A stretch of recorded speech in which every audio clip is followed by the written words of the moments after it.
Welcome back, everybody. Greg thinks social media is emasculating men. I think libs are turning us into a nation of wussies. Bob thinks real men wear suspenders and smoke cigars. We're probably all right, but nothing compares to this. The NFL bastion of brutality, the manliest main event, is considering banning running backs from leading into a tackle with their heads. That, my friends, is the sign of the end of times. Say goodbye to manhood on the gridiron. Hall of Famer cowboy Emmitt Smith agrees. Listen. I disagree with the rule altogether. It sounds like it's been made up by people that never played the game of football before. So I don't know how you're going to be able to enforce that rule without really jeopardizing the integrity of the game itself. If I'm a running back and I'm running into a linebacker, you're telling me I got to keep my head up so he can take my chin off. You absolutely lost your mind. Yeah, I think the NFL should really reconsider implementing this rule. What do you think, Bob? Well, first of all, the way that they're proposing is that you can keep your head down in the tackle box, which means from where you set up on the line, offensive, defense, in that area. But you can't when you're outside of that. And Smith makes a very good point here. What are you going to lead with?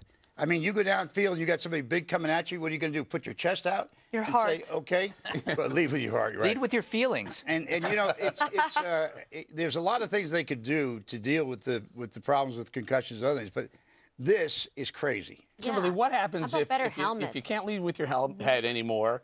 You lead with your shoulder, and then shoulder injuries start to be a thing. Are they going to say you can't lead with your shoulder? Well, that's a problem. They're compromising the sport and just the natural, like, physical mechanics of the game. When you're going running, you're somebody like Emmitt Smith, the position that you take is what you do. That's natural. It makes sense. So how are you going to retrain all these people that are playing and try and teach them something that doesn't make sense, which could then make it more awkward and could increase the number of injuries like he's pointing out?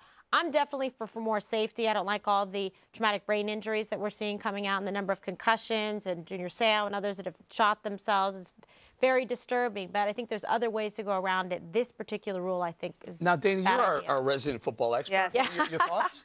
Well, earlier when you said that they were afraid they were going to lose their manhood, I thought this was really about that they were afraid they're going to lose their manhood. I thought that's what this was about. Look, you know, no one consulted me on this. This is the further wussification of America. Correct. I tell you, there's only one person to blame, and that is President Barack Obama. This never would have happened under George W. Bush. That's true. He would have put a stop to it, and, you know, if you want to get back to the best football you've ever seen is in 2016. You better elect a Republican. Absolutely. Well done. And we've seen how President Barack Obama throws a ball, too. Absolutely. You're basically saying President Obama should be impeached, which I agree over this. I mean, over this? Yes, 100%. Definitely. You know, football is just incredibly violent. It's an oppressive, disgusting sport. Why can't we just talk our way down the field? You know, the guys, why not just continue the huddle? Where people just get up and they go, hey, guys, we want a first down. Can we discuss this? 4 yards, maybe? How about for the first down we do 4, and then we're maybe, a family. And then we'll discuss this. Oh, come on, we're all doing this for the same reasons as winning that important. That's liberal football. Yeah, that's liberal football. That's liberal academia football. Yeah, that's talk ball. Yeah, you know, I tell you, not so hot. The thing here that's most difficult. Can you imagine with the officiating teams going to have to deal with this thing? If you put your shoulder down and you're downfield, how's an official going to see whether you're?